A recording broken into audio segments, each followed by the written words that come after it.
कलीसिया में आपका स्वागत है। और जो पहली बार आज हमारे बीच में आए हैं सिस्टर, प्लीज़ आप खड़े हो जाएं। आपका नाम बताएं। साक्षी। ओके, हम साक्षी सिस्टर का हम स्वागत करते हैं। आपका स्वागत है कलीसिया में और आपका आना मुबारक हो। और हम बहुत खुश हैं कि हम दोबारा से हम कलीसिया में मिलने पाए। हम कल भी मिले थे और हम आज भी मिले हैं और परमेश्वर के नाम को धन्यवाद कि जब दाऊद कहता है कि जब किसी ने मुझे कहा कि आओ परमेश्वर के घर को चले, तो वो कहता है कि मेरा मन आनंदित हो गया। जब भी हम परमेश्वर के भवन में आते हैं, जब परमेश्वर के घर में आते हैं, हमारा मन आनंद से भर जाता है ना, क्योंकि यहाँ पर कौन रहता है? यहाँ पर परमेश्वर। जब आप, मैं हमेशा इस बात को बोलती हूँ कि जब आप तैयार ही होते जब आप संडे की सुबह में जब ये इस बात को नींद में से उठकर जब धन्यवाद है कि प्रभु आज संडे है और आज आपसे मिलने का, आपके घर में आने का वो मौका मेरे जीवन में आपने दिया, आपने मुझे उठा दिया, धन्यवाद। क्योंकि कई तो लोग आज का दिन देखने नहीं पाए, लेकिन हम कितने ब्लेस्ड हैं कि प्रभु ने हमें आज का दिन भी दिखाया और उसके घर में भी लाया। और सच में हमेशा से मैं ये बात को बोलती हूँ कि आप जो यहाँ पर परमेश्वर के भवन में आए हैं, आप आए नहीं हैं, आप लाए गए हैं। जिस भी गाड़ियों से आप आए हैं, गाड़ियाँ आपको नहीं लाती, परमेश्वर का रूह आपको ले आता है। और परमेश्वर का रूह जब ले आता है तो आप जैसे आए हो, आप कभी भी सेम वापस नहीं जाओगे। आप कुछ वचन लेकर, कुछ एक शब्द परमेश्वर की ओर से, एक शब्द किसी का लाइफ बदल देता है, किसी का सोचने का तरीका बदल देता है, किसी का जीवन जीने का तरीका बदल देता है। तो हमेशा से इस अपेक्षा से बैठे कि परमेश्वर आज हमसे क्या बात कर रहा है। जैसे एली ने शमूएल को सिखाया कि अगर दोबारा से अगर तू उस आवाज को सुने तो बोलना, बोल तेरा दास सुन रहा है। आज जब आप और मैं, हम यहाँ पर परमेश्वर की हुजूरी में हैं, इसी अपेक्षा से बैठे, बोल तेरा दास, तेरी दासी सुन रही है। और जब आप इस अपेक्षा से बैठेंगे, सचमुच परमेश्वर बड़े आनंद के साथ, आपकी अवस्था कुछ भी क्यों ना हो, आज आपकी कुछ भी क्यों ना विषय हो, मैं नहीं जानती, लेकिन परमेश्वर जानता है। आज आप किस बोझ से आए हैं, परमेश्वर जानता है। आपके सारे विषय को हैंडल करना परमेश्वर जानता है। वो ओमनीप्रेजेंट परमेश्वर है। वो हर समय, हर जगह पे आपके इर्द गिर्द, आपके बाजू में खड़ा है, आपके हाथ पकड़े हुए हैं और आपके कंधों पर हाथ रखकर वो बोलना चाह रहा है। क्या आप सुनने के लिए तैयार हैं? महसूस करो परमेश्वर की उपस्थिति यहाँ पर है। और पवित्र आत्मा, परमेश्वर का वचन कहता है, आत्मा कलीसिया से क्या कहता है सुनो। तो आज हम पवित्र आत्मा से परमेश्वर के बारे में, यीशु मसीह के बारे में सुनेंगे। आइए हम दुआ करते हैं। स्तुति धन्यवाद प्यारे पिता, आपके प्रेम के लिए, आपकी दया के लिए, आपके अनुग्रह के लिए, आपके फजल के लिए धन्यवाद राजा, जो आज हम पर हुआ है।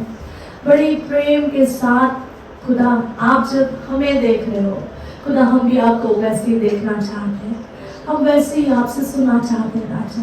आज हमसे बातें करें प्रभु खुदा।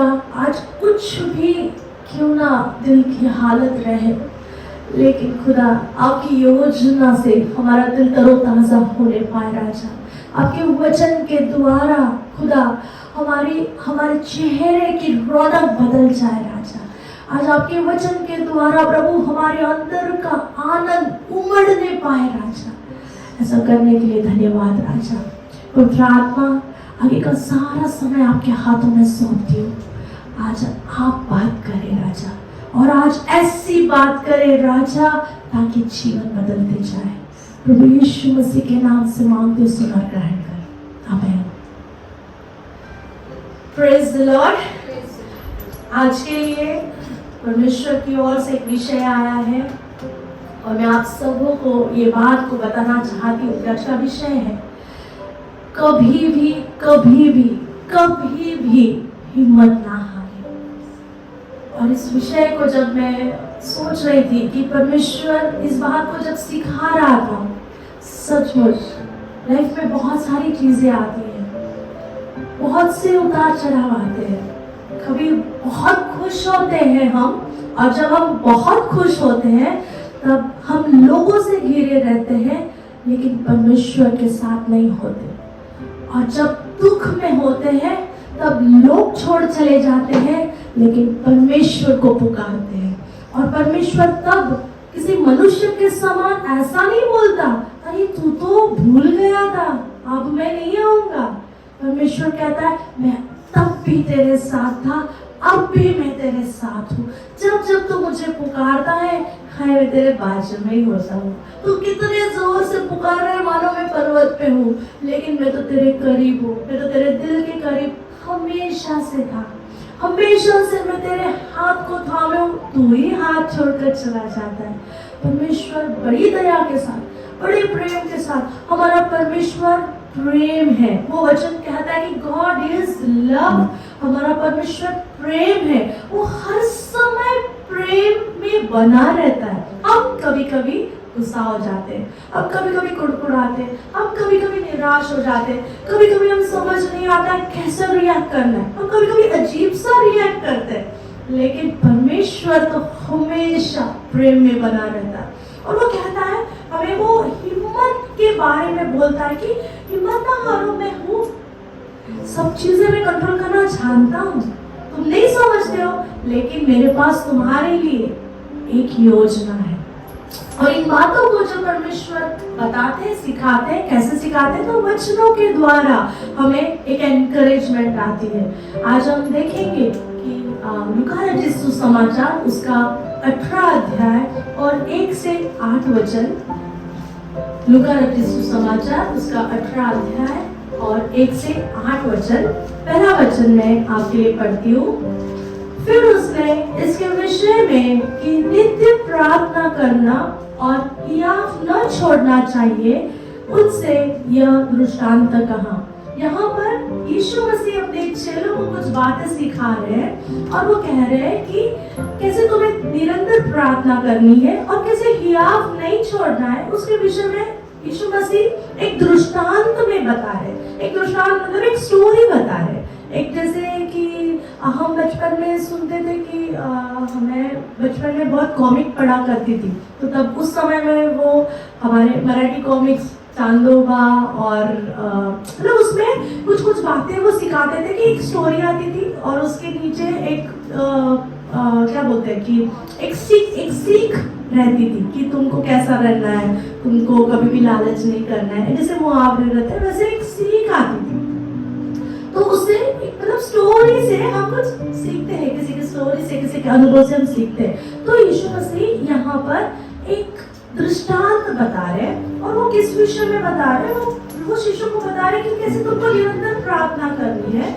ये बताते समय यीशु मसीह शिष्यों को कुछ बातों को बता रहे हैं। आज मेरी तरफ ध्यान दीजिए। ये दृष्टांत है एक विधवा का, और जिसके पास उसके कुछ विषय हैं, और वो कुछ विषय में वो जज के पास जा रही है, न्यायाधीश के पास जा रही है कि मेरे कुछ विषय है, उसको हैंडल कर, मुझे न्याय दिला। वो बार बार जा रही है, वहां पर बार बार जा रही है। ये यीशु मसीह शिष्यों को सिखा रहे कुछ बातों को। और वो एक विधवा है कि जिसके विषय शायद अभी उसके विषय क्या होंगे कि अब उसके पास कुछ वो क्योंकि वो विधवा है तो उसको कुछ हेल्प नहीं है। उसके हस्बैंड थे तो उसको स्ट्रेंथ होती होगी, उसके हस्बैंड थे तो उसको सारी ज़रूरतें पूरी होती होंगी, लेकिन उसके हस्बैंड के डेथ होने के बाद एक औरत जब ऐसी अवस्था में आ जाती है कि उसका एक सपोर्ट सिस्टम निकल जाता है, तो ऐसे हालातों में वो अकेली पड़ जाती है। वो ऐसे निराश अवस्था में वो कुछ विषय लेकर न्यायालय में जा रही है और न्यायाधीश को कह रही है कि मेरे लिए कुछ न्याय कर। शायद उसके जमीन का मसला होगा, शायद घर का मसला होगा, शायद बच्चों का मसला होगा, शायद रिश्तेदारों ने ठुकरा दिया होगा, जो उसका हक बनता है शायद उसको वो नहीं मिला होगा, उसके हस्बैंड का हिस्सा उसको नहीं मिला होगा, शायद उसके कुछ ऐसे विषय होंगे। उस विषय को वो बार बार एक न्यायाधीश के पास ले जाएगी और न्यायाधीश उनके बारे में लिखा हुआ है, वचन कहता है कि वो एक पूरा एक अधर्मी न्यायाधीश है जो परमेश्वर को मानता नहीं है, जो मनुष्य को भी परवाह नहीं करता है। उसको परवाह नहीं है कि लोग मेरे बारे में क्या सोचेंगे, या खुदा है, खुदा से डर, कुछ लोग होते हैं ना खुदा से डरते हैं, लेकिन ये व्यक्ति के बारे में परमेश्वर कह रहे हैं कि यीशु मसीह कह रहे हैं कि ये ना ही मनुष्य से डरता है ना ही खुदा से डरता है। तो सोचो कि वो कितना क्रूर होगा, कितना अधर्मी व्यक्ति होगा, शायद चापलूस करता होगा, शायद गलत रास्तों को उसने लिया होगा, शायद दया नहीं करता होगा, शायद गलत न्याय करता होगा, क्योंकि वो अधर्मी वचन कहता है। तो ऐसे हालातों में सोचो कि ये विधवा बार बार उसके पास जा रही है और बार बार बोल रही है मुझे मेरा न्याय दे, मुझे न्याय दो करके वो बोल रहे, क्योंकि इस दुनिया में जब हम रहते हैं तो हम न्याय मांगने के लिए कहाँ जाते हैं, हम कोर्ट में जाते हैं ना। कुछ भी अगर हमारे हक के विषय में नहीं हुआ है, अगर हमारे हक से नहीं हुआ है, तो हमको अल्टीमेट की कोई ऑप्शन नहीं है, हमको पुलिस स्टेशन जाना पड़ रहा है या फिर कोर्ट में जाना पड़ता है, वहां से न्याय लेना पड़ता है ना। कई बार हम देखते हैं कि कुछ मसले होते हैं, घर में कुछ झगड़े हो जाते हैं, जब हमारे नियर वंस की डेथ हो जाती है तो काफी सारे इश्यूज, लीगल मैटर्स होते हैं और वो लीगल मैटर्स हम कोर्ट तक लेके जाते हैं और लोग कहते हैं कि भाई कोर्ट की पैरी तो कोई कोर्ट में तो किसी ने नहीं जाना, अच्छे व्यक्ति ने तो भले व्यक्ति ने उधर जाना ही नहीं, क्योंकि वहां पर सब कुछ इतना हरेस रहता है, इतना सब बुरा रहता है कि वहां पर न्याय लेना इतना आसान नहीं, हमारे हक में न्याय लेना इतना आसान नहीं, ऐसे दुनिया में बोला जाता है। अब ये विधवा है जिसके पास कोई रिसोर्सेस नहीं, कोई हेल्प नहीं है, लेकिन वो बार बार जा रही है और वो बार बार जाकर निराश होकर वापस आ रही है, वापस जा रही है, वापस निराश होकर उस बार नहीं हुआ, इस बार नहीं हुआ, शायद तारीख पे तारीख, चलो आप अगले तारीख को आ जाओ, अगली बार आ जाओ, अगले बार आ जाओ, ऐसे करते करते पता नहीं कितने साल कितने समय बीत गया। परमेश्वर पवित्र शास्त्र में इस बारे में नहीं बताती, लेकिन शायद काफी समय बीत गया, लेकिन उसने हार नहीं मानी, वो जाती रही, जब तक जाती रही जब तक न्यायाधीश कहने लगा इसने तो मेरे सर में दर्द कर रखा है, ये क्या है, इसको तो मैं भी निपटा ही दूंगा। परमेश्वर का वचन कहता है कि अगर जग का एक क्रूर, एक अधर्मी न्यायाधीश अगर वो कंटाल के, थक के अगर वो उस विधवा का न्याय चुकाता है, तो सोचो तुम्हारा और मेरा पिता कितना अधिक वो प्रेमी है, वो तो क्रूर भी नहीं है, वो तो मतलब बहुत प्रेमी पिता है, वो हमेशा से हमारे लिए न्याय देने वाला परमेश्वर है। लेकिन हम क्या करते हैं, हमारे कुछ विषय जब एक बार दुआ कर ली, 2 बार दुआ कर ली, हम निराश हो जाते हैं, क्या परमेश्वर तो सुनता ही नहीं, अब तो मैं दुआ ही नहीं करूंगी, अब ये विषय को तो मैं छोड़ ही दूंगी, अब तो मैं दुआ ही नहीं करूंगी। यीशु मसीह शिष्यों को बता रहे हैं कभी भी हिम्मत ना हारे, आपकी प्रार्थना, आपकी दुआ सुनी जाएगी, कितना समय लगेगा पता नहीं, लेकिन सुनी जरूर जाएगी। वचन कहता है निरंतर प्रार्थना करते रहो। पहले थिस्सलुनीका 5:17 कहता है निरंतर प्रार्थना में लगे रहो, हर बात में धन्यवाद करो, क्योंकि तुम्हारे लिए मसीह यीशु में परमेश्वर की यही इच्छा है। देखो मसीह यीशु में परमेश्वर की इच्छा क्या है कि हम निरंतर प्रार्थना में लगे रहे, चाहे हमारे विषय कुछ भी क्यों ना हो, कितने भी जटिल विषय क्यों ना हो, कितने भी खराब विषय, कितनी भी खराब अवस्था क्यों ना हो, कोई मनुष्य हमारा साथ नहीं देता है, कोई घर वाले हमारा साथ नहीं दे रहे, अगर हमारे वर्क प्लेस में अगर हमें अच्छे रिसोर्सेस नहीं मिल रहे, अच्छा ऑनर नहीं मिल रहा है, कोई बात नहीं, परमेश्वर का वचन कहता है हर चीज के लिए दुआ करो, तो परमेश्वर के न्यायालय में आओ, परमेश्वर के सिंहासन पर आओ, जहां पर परमेश्वर सिंहासन पर बैठा है, वहां से वो न्याय करता है। वो कहता है पलटा लेने वाला मैं हूँ, तुम बस मेरे पास आ जाओ, तुम अपने दिल को बुरा मत करो, अपने सोचों में बुरा मत करो, और हर समय बस तुम मुझ पर बने रहो, मेरे तुम्हारे लिए न्याय को चुकाऊंगा। और परमेश्वर का वचन जब हम मत्ती में पढ़ते हैं कि मत्ती रचित सुसमाचार उसका 7 में कहता है कि मांगो तो मिलेगा, है ना, मांगो तो मिलेगा, ढूंढो तो तुम पाओगे, और खटखटाओगे तो तुम्हारे लिए खोला जाएगा। अब जब हम हमारी अवस्था के लिए, हमारी चीजों के लिए, हमारे परेशानी के लिए, हमारी बातों के लिए, हमारी सोचों के लिए जब भी हम परमेश्वर के पास मांगते हैं, वो हमें देने वाला है। और जब भी हम खटखटाते हैं, परमेश्वर सभी दरवाजे बंद हो गए, अबे क्या करूं, परमेश्वर खोलने वाला परमेश्वर है। आज जब तक शायद अभी तक आपने काफी सारी चीजों को मांगा होगा और छोड़ भी दिया होगा कि तो पूरा ही नहीं हो रहा, अब तो कितने साल हो गए। देखो अब्राहम ने भी कुछ मांगा था और अब्राहम का वायदा पूरा होने के लिए 25 साल लगे। हम सोचते हैं 1 साल में पूरा नहीं हुआ, अगर प्रोफेसीज पूरी नहीं हुई, हम बोलते हैं कि अरे 6 महीना हो गया अभी तक पूरा नहीं हुआ, शायद ये प्रभु का दास ही झूठा हुआ, अगर ये हुआ नहीं है, ये बराबर हुआ नहीं, शायद मेरी कुछ गलती हो गई रहेगी, शायद मेरी प्रार्थना कम पड़ रही है, हम कुछ भी अनुमान लगा लेते हैं। लेकिन परमेश्वर का वचन कहता है कि हर एक चीज का समय है, परमेश्वर अपने समय में काम करता है और परमेश्वर प्रेमी पिता है। वचन जैसे कहता है, मत्ती के 7 में कहता है कि तुम में से कौन ऐसा मनुष्य है कि यदि उसका पुत्र उससे रोटी मांगे तो वह उसे पत्थर दे, या मछली मांगे तो उसे सांप दे। अतः जब तुम बुरे होकर अपने बच्चों को अच्छी वस्तुएं देना जानते हो, तो तुम्हारा स्वर्गीय पिता अपने मांगने वाले को अच्छी वस्तुएं क्यों न देगा।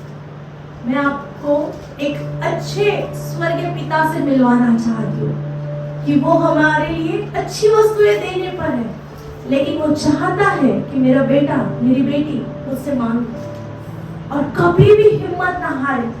अगर परमेश्वर का समय नहीं आया तो वो आएगा एक न एक दिन, लेकिन हमें दुआ करना नहीं छोड़ना है, हमें हिम्मत नहीं हारनी है, हमें हमेशा दुआ में हमारे विषय को रखना है। प्रभु मेरा न्याय कर, प्रभु मेरा विषय हैंडल कर, प्रभु मेरा विषय हैंडल कर। अगर जॉब नहीं लगा, प्रभु मेरा जॉब नहीं लगा, मेरे विषय को हैंडल कर। अगर बच्चा नहीं है, प्रभु मेरे विषय को हैंडल कर। खुदा तूने बोला है, तू करेगा, तुझे करना होगा, क्योंकि तूने वायदा किया है। खुदा तू मुझे कर्ज से आजाद करेगा, तूने वायदा किया है कि तुम हमेशा देने वाले रहोगे, तेरा वायदा है। खुदा पूरा कर मेरे लिए, आज नहीं तो कल तुझे पूरा करना होगा, क्योंकि तूने वायदा दिया है। हमारा परमेश्वर वायदे का परमेश्वर है, सच्चा परमेश्वर है। जितने वायदे उसने आज तक हमसे किए हैं सब पूरे करना वो जानता है, लेकिन वो चाहता है हम हिम्मत ना हारे, हम बिल्कुल हिम्मत ना हारे। हर समय हमें उस वायदे को याद करें, प्रभु तूने कहा है मैं हिम्मत नहीं हारूंगी, मैं वही करूंगी जो तूने करने के लिए बोला है। अगर तू कह रहा है कि निरंतर प्रार्थना में लगे रहे, मैं वो दुआ को हमेशा मांगती रहूंगी, मैं तब तक मांगती रहूंगी जब तक तू पूरा ना कर ले। यहाँ पर हम जब वचन पढ़ते हैं, ये विधवा तब तक खटखटाती रही उस न्यायालय का दरवाजा जब तक न्याय नहीं मिला। आज इसके समान हम भी है, हमें तब तक दुआ करनी नहीं छोड़ी जब तक वो प्रोफेसी पूरी नहीं होती, तब तक दुआ करनी नहीं छोड़नी जब तक ये कर्जा नहीं जाता, तब तक दुआ करनी नहीं छोड़नी जब तक हमारे जीवन में ब्रेक थ्रू नहीं आता, तब तक दुआ नहीं करनी छोड़नी जब तक छुटकारा नहीं आता, तब तक दुआ नहीं करनी छोड़नी जब तक आप वो नहीं बन जाते जो बनने के लिए परमेश्वर ने आपको जिंदा रखा है। आज अगर आप जिंदा हो तो वो ऐसे ही नहीं, ऐसे ही जनगणना वालों के लिए नहीं रखा हुआ है आपको जिंदा, आपको परमेश्वर के बड़े कामों को करने के लिए जिंदा रखा हुआ है। हर एक के ऊपर एक योजना है, और वही योजना के तहत जब हम परमेश्वर को बोलते हैं, हे प्रभु तेरी मर्जी मेरे जीवन में पूरी हो, परमेश्वर काम करता है। परमेश्वर को हम अलाउ करते हैं, परमेश्वर आपको बहुत कुछ चीजें देना चाहता है, स्वर्गीय आशीषों को भरना चाहता है, लेकिन हम बीच रास्ते में ही रुक जाते हैं। हम सोचो कि हम हमारी मंजिल के, अभी अगर एक उदाहरण देना चाहूँ कि मैं जाना चाहती हूँ गेटवे ऑफ इंडिया, मुझे जाना है, मैं कल्याण से ट्रेन में बैठ गई, मुझे गेटवे ऑफ इंडिया जाना है, मुझे सीएसटी स्टेशन उतरना है। हाय प्रभु पूरा आ गया, अरे प्रभु अभी अभी हम जैसे यहाँ से शुरू करते, डोंबिवली आया, अरे खाना आ गया, बहुत रश हो गई, अरे जाना है जाना है जाना है, मुझे जाना है मुझे जाना है, ऐसे होता है। ऐसे होते होते एक स्टेशन आ रहे, एक स्टेशन आ रहे, एक स्टेशन आ रहे, अरे मस्जिद आ गया, CST नहीं आ रहा है, मैं उधर ही जाती। कब से बैठी हूँ ट्रेन में, 1 घंटे से मैं ट्रेन में, 2 घंटे से ट्रेन में बैठी हूँ, आ ही नहीं रहा है CST। अगर अभी हम तो पता है, हमको स्टेशन पता है, लेकिन अगर किसी को स्टेशन पता नहीं है तो वो कैसे राह देखेगा, वो कैसे राह देगा। मस्जिद स्टेशन आ गया, अरे स्टेशन ही नहीं आ रहा है, चलो जाने तो मैं उधर जाता हूँ। क्या मंजिल के पास पहुंचे, बस पहुंचने पर था अगला स्टेशन CST था, वहां से उतर कर तो आराम से जा सकते, लेकिन मंजिल के जस्ट करीब होते होते हिम्मत टूट, इतना कुछ सह लिया कि अब ऐसा लगा कि अब बस। ओह, परमेश्वर को कितना बुरा लगता होगा। अरे मेरे बेटे, काश तू आत्मिक नजरों से देखता कि बस एक ही सीढ़ी चढ़नी थी, बस एक ही कदम दूरी पर था। अरे हिम्मत मत छोड़, हिम्मत मत छोड़, तेरी दुआ कबूल हो गई है, बस एक कदम, एक दिन की दूरी पर है, एक पल की दूरी पर है, हिम्मत मत छोड़ मेरे बेटे। काश तू उस आत्मिक आंखों से देख पाता। कई बार हम परिस्थिति को देखकर हम पीछे हट जाते हैं, लेकिन आज परमेश्वर का वचन हमारे पास आता है, कभी भी हिम्मत ना हारना। एक समय आएगा कि आपका ब्रेक थ्रू आने पर है, एक समय आ गया आएगा कि अब आपको वो रिवॉर्ड पाने पर एक समय परमेश्वर आएगा।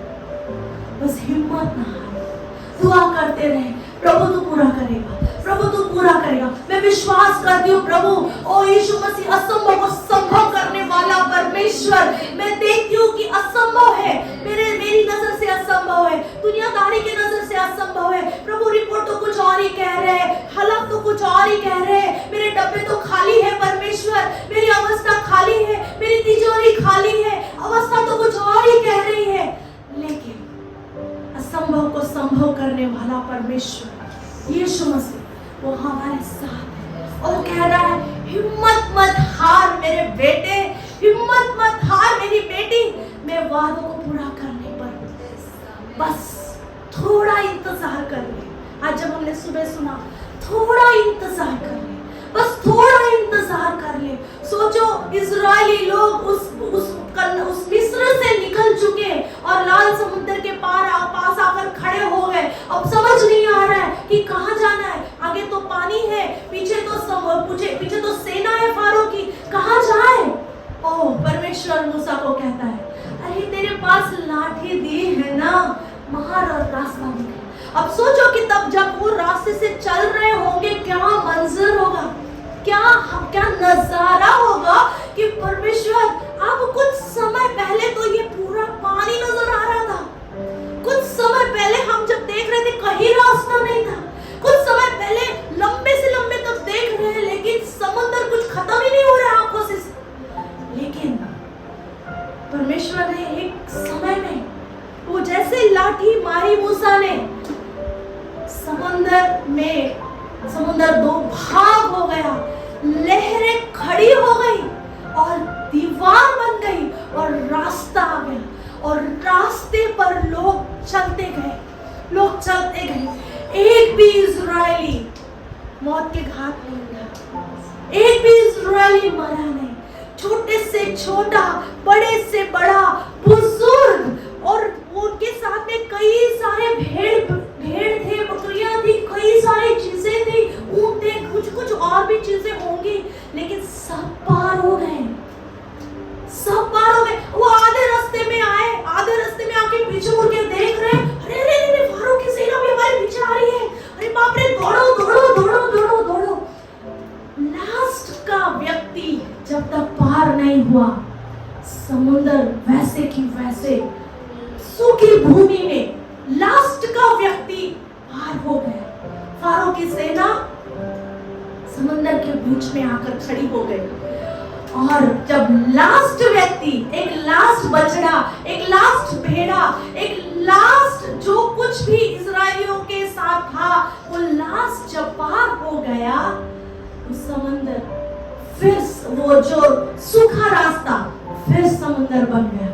और जो शत्रु की सेना थी, जो पीछे लगे थे, सोचो कि जब वो पार करते होंगे, उनके दिल में कितने तो विचार उनके दिल में आते होंगे, इन्होंने अगर हमें धर लिया तो, ये लोग तो घोड़ों पर चल रहे हैं, ये लोग घोड़ों पर हमारे विचार है, हम तो चले चल रहे हैं, हम लोग तो पैदल चल रहे हैं, ये लोग घोड़ों के साथ आ रहे हैं, अगर उन्होंने हमें पकड़ लिया तो क्या होगा।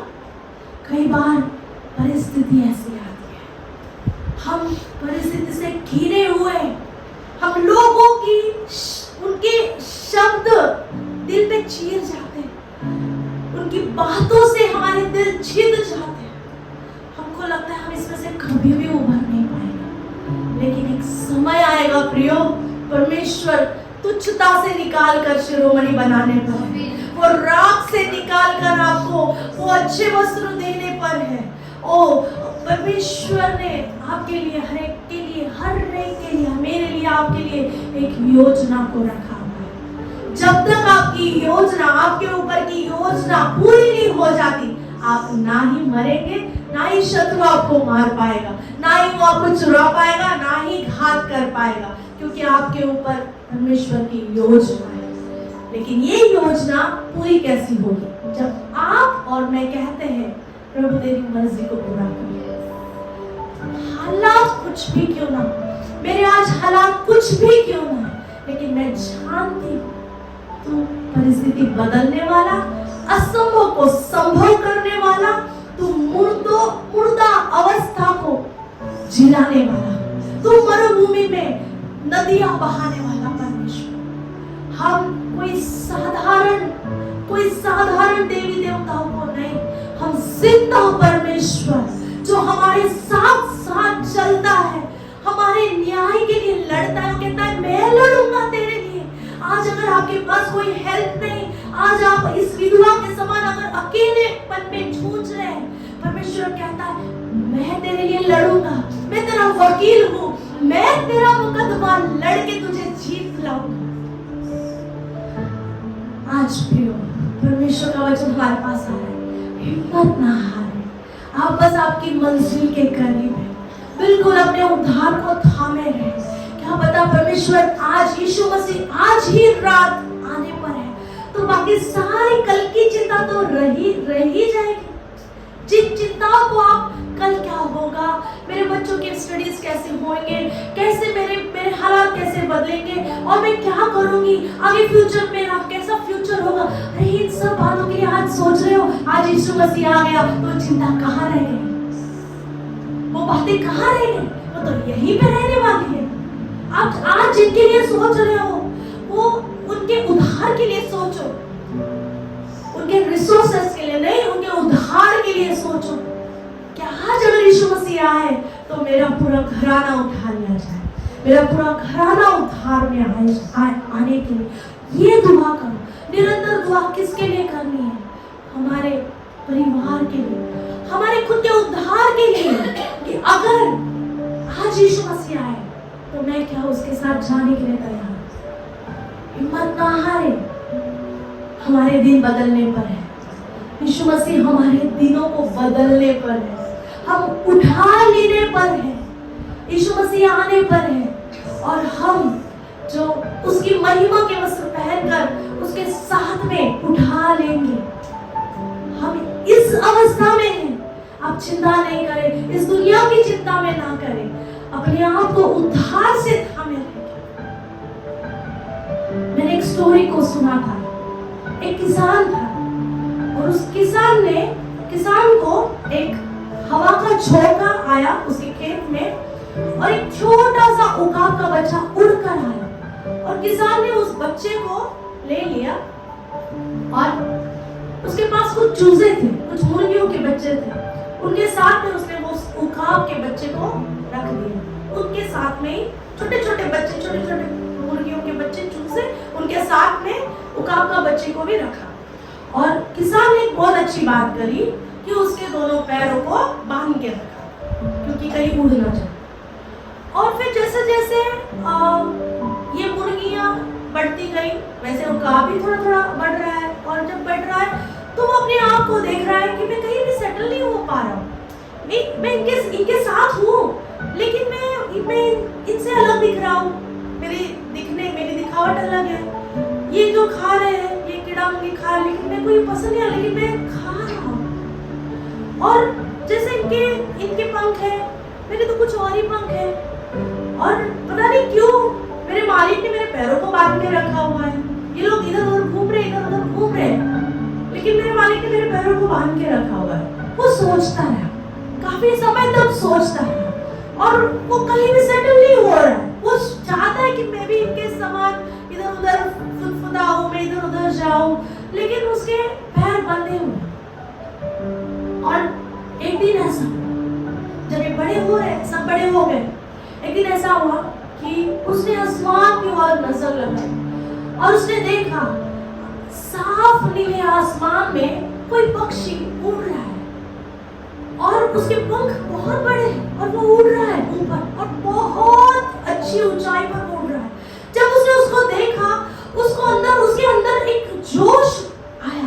उसने जब उसको देखा तो उसको लगा कि अरे कुछ मुझ जैसा दिख रहा है, ये मेरे जैसा कुछ लग रहा है। ये नीचे जो जिनके साथ में मैं इतने दिन था, लेकिन ये मेरे जैसे नहीं दिख रहे, लेकिन जो दूर से मुझे नजर आ रहा है, कुछ मैं उसके जैसा लग रहा हूँ। उसकी चोंच और मेरी चोंच सरीकी लग रही है, कुछ सरीके ही लग रहे हैं, लेकिन फिर मैं जमीन पे हूँ और वो आसमान में है।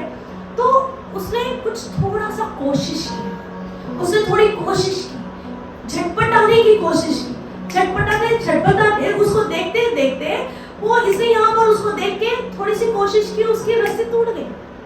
क्योंकि किसान कितने दिनों से उसको एक साधारण सी रस्सी में बांधे हुए था, अब किसान को उसको कंट्रोल करने को नहीं हो रहा है, क्योंकि उसने उसके पंख को फंसा लिए। किसान तो हक्का बक्का रह गया, क्योंकि उसने वो कभी सोचा नहीं कि अरे ऐसा भी हो सकता है। उसने चाहा कि इसको हमेशा बांधे रहे। इसने अपने पंख को फट करके खोले और एक हवा की एक बड़ी झोंका आया, एक तेज हवा का झोंका आया, और इसने पूरी जोश से अपने आप को, उस पंखों को पसार के वो पूरी जोश से उड़ लिया। और ऐसा उड़ा, फिर दोबारा कभी भी वो जमीन पर नहीं आया। उसने अपने आप को जान लिया कि मैं इनके जैसा नहीं हूँ। परमेश्वर ने मुझे अलग कामों के लिए बनाया। परमेश्वर ने मुझे जमीन के लिए नहीं, परमेश्वर ने मुझे आसमान को छूने के लिए बनाया है। मैं भले लोग आज आपको कुछ भी क्यों ना समझे, भले कितनी भी परेशानी में, कितने भी बंधनों में आप जकड़े क्यों ना हो, लेकिन जब पवित्र आत्मा हम पर आता है, हम सामर्थ को पाते हैं। और जब सामर्थ हम पर आती है, हम वो करने लगते हैं जिसके लिए परमेश्वर ने हमें चुना है, हमें बनाया है, और वो हमें उकाब के पंख देता है।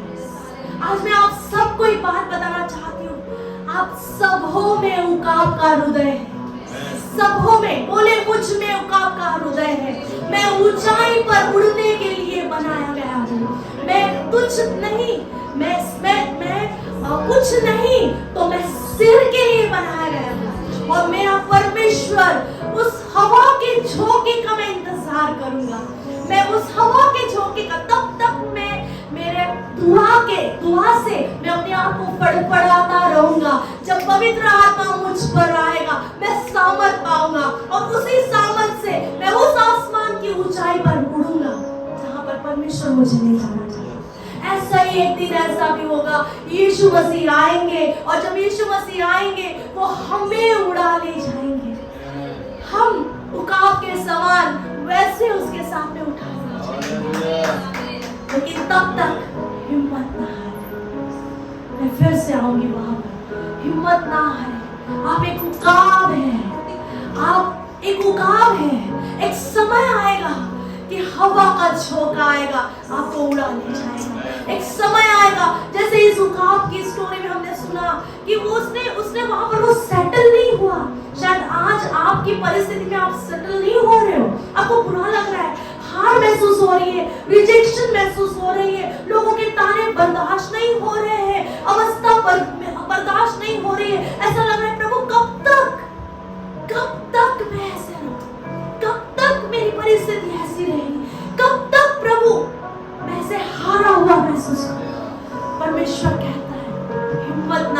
बेटे, हिम्मत ना हार मेरी बेटी, एक समय आने पर है, मैं तेरे सीजन को बदलने पर हूँ।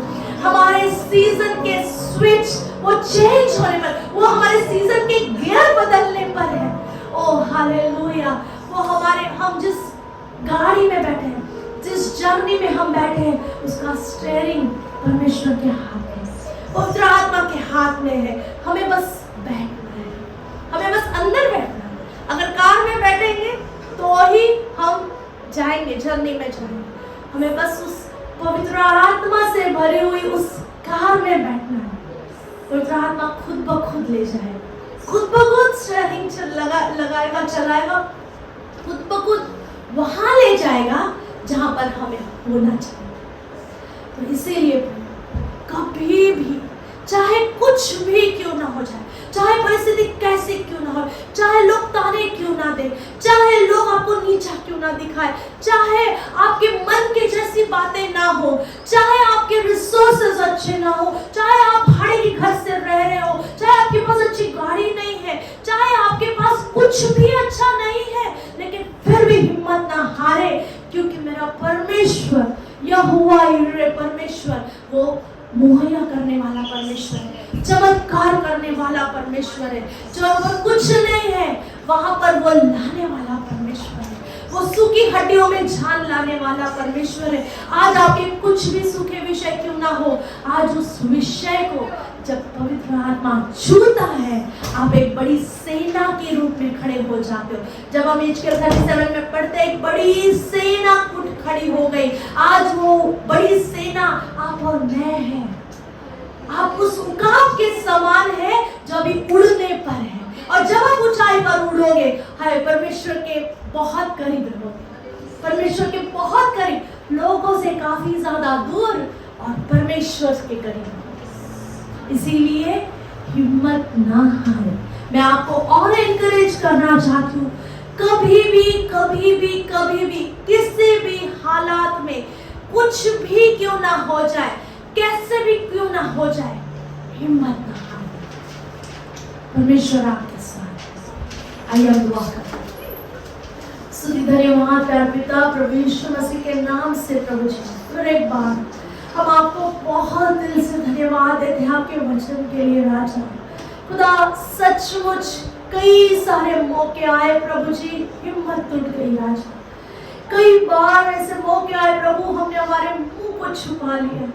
कई बार ऐसे मौके आए प्रभु, हमने हमारे प्रेजेंस को कहीं और ले गए प्रभु। हमने अपने आप को बंद कमरे में बंद कर लिया, उस पिलो में, उस तकिए में रो रो के अपने मुंह को, अपने आंसुओं को उस तकिए में भिगो दिया। परमेश्वर खुदा धन्यवाद तेरे वचन का, जो तेरा वचन आज यीशु मसीह जैसे शिष्यों को कह रहा है, कभी भी हियाव ना छोड़ना, निरंतर प्रार्थना करते रहना। मैं धन्यवाद देती हूँ परमेश्वर, आज आपने हमें सिखाया राजा, चाहे परिस्थिति क्यों कुछ ना हो, कैसी क्यों ना हो, लेकिन हम निरंतर प्रार्थना में बने रहेंगे। हम हिम्मत नहीं हारेंगे, क्योंकि हम जानते हैं हमारा स्वर्गीय पिता हमें वो सारी वस्तुएं, हमारे सारे विषय को हैंडल करता है। हमारा प्रेमी पिता हम आपके सिंहासन के करीब आते हैं राजा। आज यहाँ पर उपस्थित लोगों के, ऑनलाइन में सुनने वाले लोगों के, चाहे जो कुछ भी विषय क्यों ना हो प्रभु जी, उसमें प्रभु जी पवित्र आत्मा की सामर्थ से भरना प्रभु जी। हमें हर एक को प्रभु उस पवित्र आत्मा की सामर्थ से भरना, जो प्रेरितों 1:8 में कहता है प्रभु जी, जब हम सामर्थ से भरते हैं हम आपके गवाह बनते जाते हैं प्रभु जी। हम नहीं हारेंगे, हम हिम्मत नहीं हारेंगे। हमारा भरोसा यीशु मसीह आप पर है, क्योंकि हम जान गए हैं राजा, हमारे सूखे विषय में जान लाने वाला यीशु मसीह है। प्रभु तू पुनरुत्थानित परमेश्वर है राजा। जब तू मुर्दों में से जिलाया गया है, हमारे सूखे विषय भी जिलाने वाला परमेश्वर तू है राजा।